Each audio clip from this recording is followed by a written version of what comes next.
लग्न झालेलं 6 वर्ष झालं मग मी आत्ता एवढा तर 6 वर्षापूर्वी केवढा असं मावशी? हां 6 वर्षापूर्वी आहे का नाही? मी कशाला जावं लग्न करायला? मला माहीतच नव्हतं हे संसार असा पाठीव बसल्या उतरतच नाही म्हणून गेलो लग्न करायला मी महाराज. आमची माय म्हणली आमच्या डोळ्या देखत करायचंय. म्हणलं करतो बा तो डोळ्या देखत. आणि जाऊन दे आता सगळंच सांगून टाकतो. तीर्थपुरी म्हणजे मोहच गाव झाल्यासारखं आहे. का मग ते बाबा? हा बघ हे बारका पोरगा तुम्ही इकडे हो महाराज. नाही आता सगळं सांगूनच टाकतो, काही ठुतच नाही. एवढा होतो यांना तरी उलशाक मिशा दिसतात, मला काहीच नव्हत्या. हा बसा आता तुम्ही त्या. मला एक मिशी नव्हती पोरगी बघायला गेलो तेव्हा. कशाला मुलगी बघायला जावा म्या? काय सांगावं बाबा, इकून तिकून गेलो. आणि तुम्हाला माहितीये मुलगा बघायला आल्याच्या नंतर किती पुढं पुढं करतात. अहो मी बसलो काय माझा थाट नाकाला येऊस्तोवर पोहे खाल्ले म्या. नाकाला येऊस्तोवर चिवडा खाल्ला, नाकाला येऊस्तोवर चहा पिलो. आणि मग तब्येत अशी. पोरीच्या बापाला काही अंदाजच आला नाही. हे सगळं झाल्याच्या नंतर पोरीचा बाप मलाच म्हणला आपल्या मुलीला मुलगा बघायला येणार होता, फोन लावा कुठं शिकालाय. काय वाटलं असं माझ्या जीवाला महाराज. एका ठसक्यात तर एवढे पोहेचे असं हा. पण काय सांगावं महाराज, तो असा स्वभाव धटकेला. म्हणलो मीच तुमच्या मुलीला पाहायला आलेलो. ते म्हणले तुम्ही आत्ता 12 किलो आहे, तुम्ही 24 किलो झाल्यावर या म्हणले पुन्हा तुम्ही. पण नशिबात होतं म्हणून होऊन गेलो. अहो लग्नाची तारीख काढली तेव्हापासून माझ्या मागं वेद सुरू झाले बाबा. हळद लागली. आता घरच्या सगळ्या नातेवाईक कलवाऱ्या बोलिल्या, कलवऱ्या बोलिले, सगळ्याला बोलवलं हो. आणि हळद लागल्यापासून वेद सुरू झाले. लग्नाला गाडी निघाली, सगळे कलवरे आणि कलवाऱ्या गाडीत बसले आणि मलाच बसायला जागा नाही राहिली. इतके हाल सुरुवातीलाच. आणि नवरदेव कोण? मी. गाडीच्या मागं गेलो, सगळेजण एकमेकाच्या मांडीवर बसलेले. मध्ये गेलो, सगळेजण एकमेकाच्या मांडीवर बसलेले. पुढं गेलो, एकमेकाच्या मांडीवर बसलेले. मी कुठं बसू? त्या ड्रायव्हरच्या पाया पडलो बाबा. तू सकपलीकडे सरकून बस म्हणलं मी इकडं. तो ड्रायव्हर असा बसला गाडी चालला. मग मी इकडून असा बसलो आणि मी नवरदेव. तिथं गेल्याच्या नंतर बाबा लग्नाची वेळ होऊन चालली. ब्राह्मणदेव पुकारत होते, नवरीचे मामा नवरीला घेऊन या, नवरदेवाचे मामा नवरदेवाला घेऊन या. आणि इकडं माया सगळ्या कलाऱ्या त्यांचे कोंबडे पाडण्यात दंग आणि मग हे कलारे त्यांना स्वतःला पावडरी लावण्यात दंग. मायाकडं कुणाचं ध्येय नाही. एकटा उभा असा गरीब माणसावनी आणि लग्न मोह. आता सुरुवातच इतक्या हालाने मानल्यावर शेवट कसा व्हावा? लग्न मोह. महाराज राग आला मला, राग स्वतःचा राग आला. म्हणलं आपुली आपण करा सोडवणं. स्वतःच पावडर घेतली हातावर. आता त्याचा अंदाज माहीत नसतो, ते मेकअपचं सामान भारीतलं असतं. म्हणलं मीच लावतो पावडर आणि जाऊन उभा राहतो. पावडर हातावर घेतली, अशी तोंडाला लावली आणि आरशात पाहिलं तर गिरणीवाल्यावानी तोंड झालं. मग काय सांगावं तुम्हाला, ही सुरुवात आहे प्रपंचाची. गिरणीवाल्यावानी तोंड झालं, हातातला आरसा खाली पडला. मीच मला भेलो, तोंड धुतलं आणि तसाच जाऊन उभा राहिलो चौरंगाव. लग्न झालं. माझ्या पाहत होतो. मला धडल मेवणीने त्यावेळेस साथ दिली नाही, सासूबाईंनी साथ दिली नाही, कलवाऱ्यांनी साथ दिली नाही, कुणीच साथ दिली नाही. मला तवा राग होता माझ्या डोक्यात. लग्न झाल्याच्या नंतर एकीने 25-25 पुऱ्या खाल्ल्या आणि मी उपाशी. नवरदेव कोण? मी. मेवणीने 10-20 पुऱ्या खाल्ल्या, सासूबाईने 20-22 पुऱ्या खाल्ल्या. मी मोजीत होतो कोण किती खाता येईल. हा मोजीत होतो. म्हणलं असा सोडित नाही बाबा यांना. आणि काय सांगू बाबा, सगळं झाल्याच्या नंतर 20-20 पुऱ्या खाल्ल्या येईनी. आणि जेव्हा पोरगी वाट लावायचा टाइम आला तेव्हा आपोआप यांचे स्वर निघायला सुरू झाले. मै सासू माया तोंडाकडे बघून मायाकडे बघून हा म्हणलं सासूबाई आता 22 पुऱ्या खाल्ल्या तुम्ही, इतकी बुंदी खाल्ली. हा एका काय झालं, मी खाली बघितलं बोला आजोकाचं. म्हणलं नको बघा. पुन्हा मी हळूच वर बघितलं, पुन्हा माझ्याकडे बघून माय. म्हणलं काय? उतारलं, राग आला. म्हणलं काय झालं काय? म्हणलं माया पोरीला चांगलं सांगलं. म्हणलं मी काय रावण आहे काय? मला 79,999 बायका येतो ना, तुही पोरगी 80,000वी येतावा. हा असा हा प्रपंच आहे. प्रपंच करायचा कसा करायचा ऐका. संसारी असावे असून नसावे, किंवा पक्षी अंगणी उतरती ते का गुंतून येणार तैसे असावे संसारी. असा संसार असावा आणि संसार करता करता परमार्थ करावा. तोच परमार्थ भगवंतालाच प्राप्त होतोय. विठाला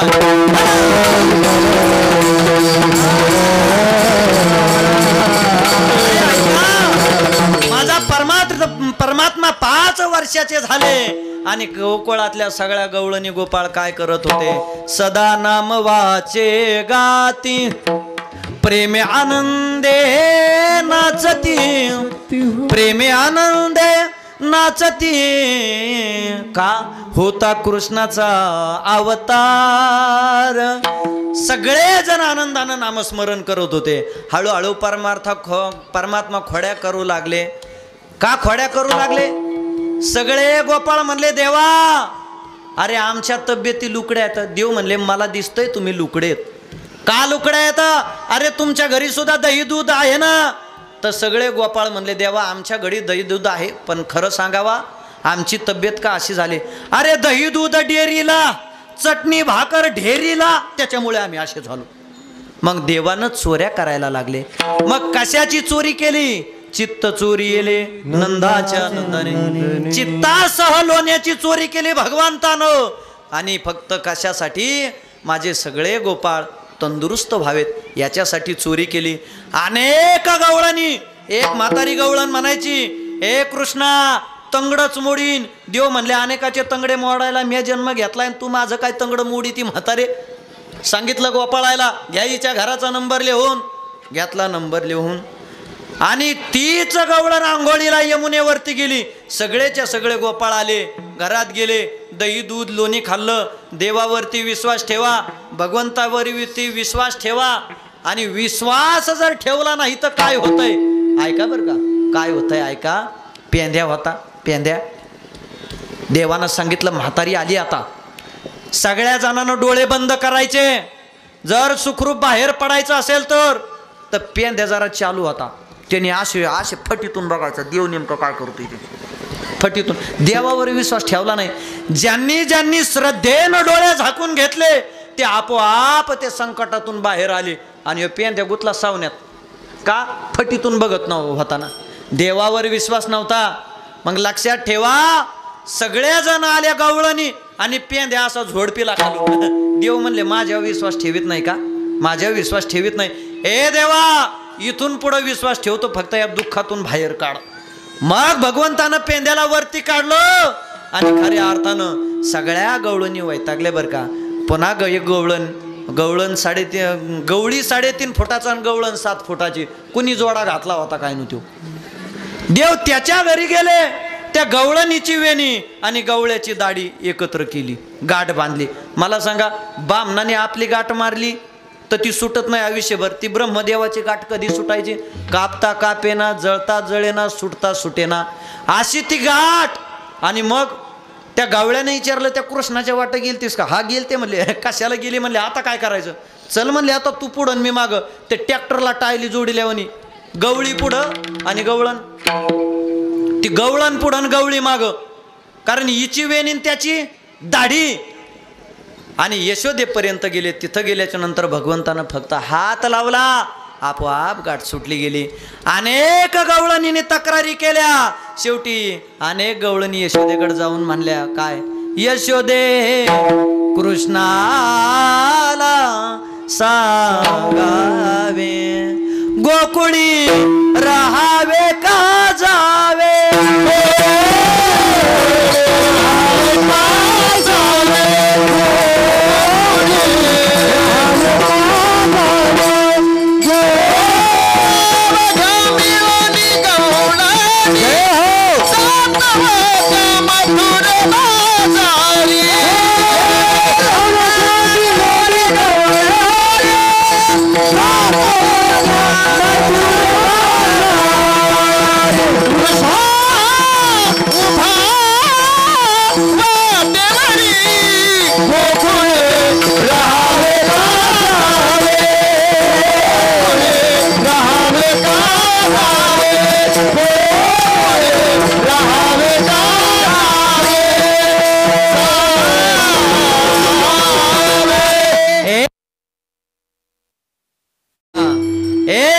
सांग ना अगं कधीपर्यंत तुझ्या कृष्णाचा आम्ही त्रास सहन करायचा ग? सांग ना या गोकुळात राहावं का जावं? शेवटी नंद बाबानं ठरवलं आपल्या कृष्णाला शाळेत घातलं पाहिजे. मग कोणत्या शाळेत घातलं? इंग्लिश स्कूलला घातलं का? इंग्लिश मीडियम घातलं का? नाही. तेव्हाची शाळा म्हणली कोणती शाळा? ऐका, गाई वळवायला पाठवलं. चला वळू गाई, चला वळू गाई. जय हो चला वळगाई चला वळगाई चला वळगाई चला वळगाई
कोणत्या शाळेत घातलं? चला वळू गाई बैसू जेऊ एके ठाय, गाई वळायला पाठवलं. हीच तेव्हाची शाळा.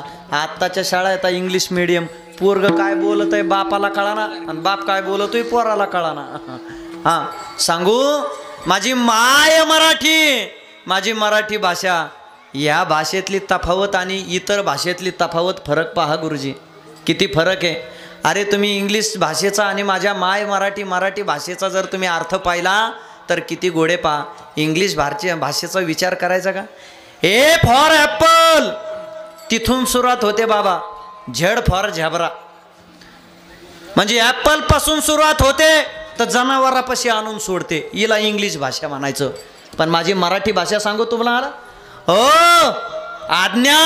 आज्ञानापासून सुरू होते तर ज्ञानेश्वरापर्यंत नेहून सोडते. हिला मराठी भाषा म्हणायची. म्हणून ऐका, म्हणून हिला खऱ्या अर्थानं दर्जा मिळाला हा. आणि आपल्याला गर्व असावा, आपण हिंदू आहोत, आपल्याला गर्व असावा, आपण मराठी भाषा बोलत आहोत. खरं असलं ना, तुम्हाला सांगतो महाराष्ट्रामध्ये मराठी भाषा सोडून एखादा दुसरा जर भाषा बोलला ना, त्याला बोलायचं नाही. बोलायचं आहे ना, आमच्या पवित्र मराठी भाषेचा वापर कर, तेव्हा आपण मराठा म्हणून घेऊ. विठाला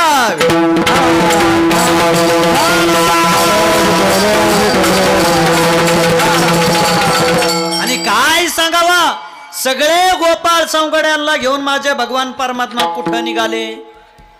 गायी चारायला निघाले. गायी चारायला गेल्याच्या नंतर तिकडं अनेक प्रकारचे खेळ खेळू लागले. मग खेळ खेळायला गेल्या तिथं का लुडो खेळायला होता का त्यांना? तिथं का त्यांना तो 52 पानी ग्रंथ होता का? नव्हतं. तिकडं का मावा पुड्या होत्या का? नव्हत्या. तेव्हा का त्यांना क्रिकेट बॅट बॉल खेळायला होता का? नव्हता. तेव्हाचे खेळ ऐकायचे का? खेळ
पाहिजे. हे असे खेळ माझा भगवान परमात्मा सौंगड्यासोबत खेळू लागले.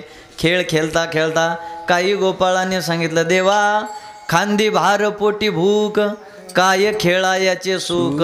जसं तुम्हाला वाटतंय देवा, खांदी भार पोटी भूक, काय कीर्तनाचे सुख. सगळं मन तिकडं बुंदीकडं लागलंय तुमचं, मला माहिती आहे. आणि मोठमोठे इंजिनियर सुद्धा तुमच्या पुढं फिक्के पडतात महाराज. मोठमोठे इंजिनियर कसं काय माहिती आहे का, उठून पंगत धरायची म्हणलं ना, आमचे पुरुष मंडळी बघा उठणार, चपला एकीकडे ठेवणार, रुमाल गाड्यात घालणार, तवर पंगत जाणार. ते तसं करीत नाही, ते जागेवर बसल्या बसल्या टिरिंग फिरित तिकडे इकडं तिकडं बघूस्तोवर तर पंगत तयार होती.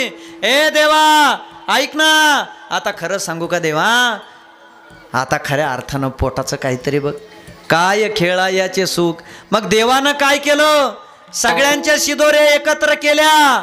एकत्र केल्याच्या नंतर त्या शिदोऱ्याचा काला तयार केला. कोणता काला तयार केला, जीव ब्रह्म ऐक्य होणं, हा काला तयार केला. आणि हा काला कुठे मिळतो, विशेष हा लाभ संता संगे. म्हणून संताच्या संगतीत आल्याच्या नंतर हा काला तुम्हाला खऱ्या अर्थानं सेवन करायला मिळतोय. आणि ज्याच्या मुखात हा काला पडला त्याचा सुद्धा उद्धार झाला. विठाला विठा विठाला विठाला विठाला विठाला विठाला.